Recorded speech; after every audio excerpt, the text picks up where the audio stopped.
नमस्कार सर्वांना, जय शिवराय.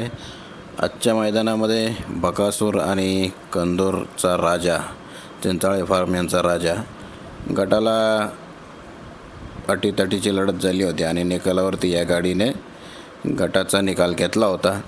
सेमीला देखील नशिबाचं साथ थोडीशी मिळाली आणि सेमीफायनल देखील गाडीने पास केला. गाडी फायनलसाठी पात्र झाली आणि फायनलमध्ये सगळ्याच गाड्या चांगल्या होत्या.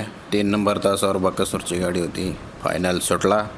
सगळ्या गाड्या चांगल्या पद्धतीने पळायला सुरुवात झाली आणि मेहरबान आणि सावकार यांचा प्रथम क्रमांक झाला आणि सर्वांचा लाडका बकासूर आणि राजा द्वितीय क्रमांकाचे मानकरी ठरले. फायनलमध्ये सगळ्याच गाड्या चांगल्या पळाल्या. सर्व विजेत्यांचं अभिनंदन.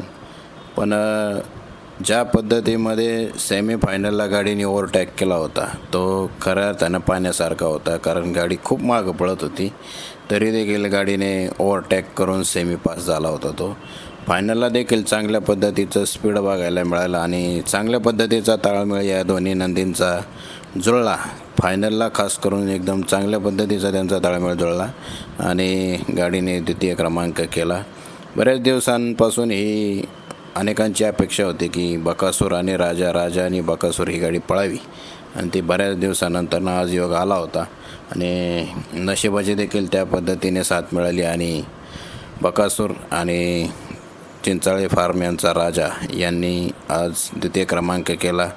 खऱ्या अर्थानं जिथं बकासूरला साथ मिळत असते तिथं त्याचं एक नवीन इतिहास आपल्याला पाहायला मिळत असतो.